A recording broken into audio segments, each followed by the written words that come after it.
Melissa, Mayor, Sid here with you. Good morning. You know, it is time here for us in this country to get really engaged in this. And we were just having a conversation off air. I understand people's fatigue with this specific matchup with Biden and Trump and everything it brings. I understand it. And about a month and a half ago, I was very there. Like I said, I was asking myself, can I do this again? And then I realized I don't have a choice in the matter. We have to do this again. It's official. Last night, the delegate number has been reached by both candidates.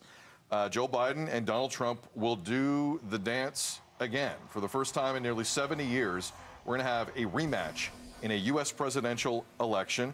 Both candidates will officially be the nominees later this year at their conventions. Those will be fascinating. Expect those in July and August, thereabouts. Few voters are looking forward to this basically anywhere on earth, in America or outside of it. Trump's indicted in four separate criminal investigations. Biden also has low approval ratings. There's also been obviously a lot of conjecture about his age, 81. Trump, for the record, is 77, not like the guy is 28. So there's a lot to talk about here, but I want to bring this to Canada. I want to bring this to us, because our election won't happen, we think, till sometime next year, October-ish of 2025. How should this country, Melissa, I'll start with you, handle what's about to happen here? Because there's the results itself, there's the real possibility that this might not be settled past November the 5th, and there's the other talking point of who in this country should be the prime minister if Trump is going to be doing this again on Vendetta Tour 2.0. Like, where do you want to start with this? Well, I mean, a good, solid relationship between Canada and the U.S. is so important. We've got that extremely long, unprotected border between us. And, I mean, I can only imagine what the conversations are like behind the scenes in Ottawa right now. To say, like, okay, what's our game plan? Biden's back or Trump is back in.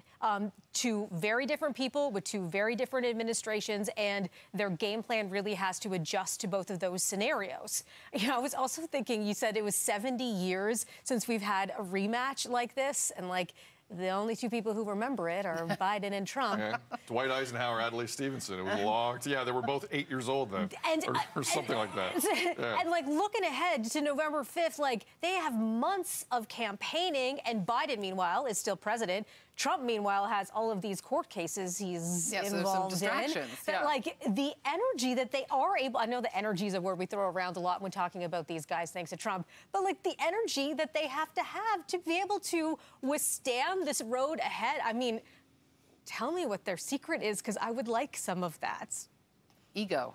Yeah, maybe that's what it is. That could be and I mean, and Canada also has to have the energy to keep up with whatever is going to happen, you know, after November 5th.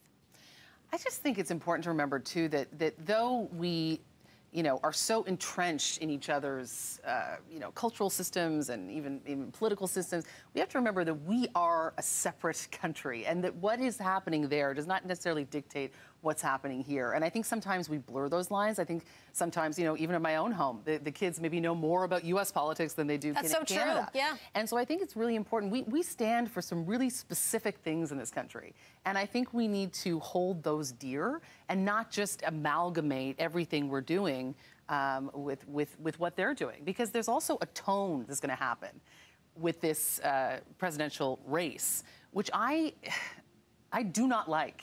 And I don't like how that tone is then upheld over and over again in different conversations. I think that absolutely leaks over into how we speak about our prime minister and, you know, any sort of opponents or you know, incumbents to that. And I think we need to really hold that separate. Keep aware of it, but hold it separate. Absolutely. The one thing I keep going back to is, like, to go to your point about a relationship with the states, it's not just financial, right? Donald Trump's already said that there's going to be 10% tariff on U.S. imports if he's the president.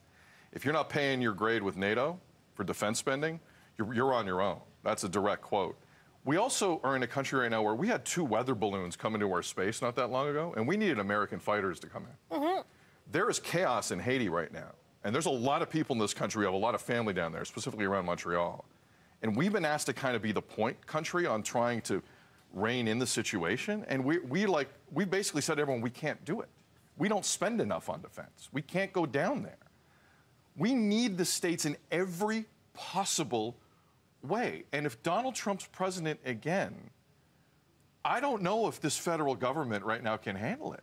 I don't know if Justin Trudeau's up for this. This is going to take a completely different perspective. We have enough issues here at home. He does have experience handling things with Trump. He does, but Trump's coming in, you thought he was turning over tables before. That's my issue.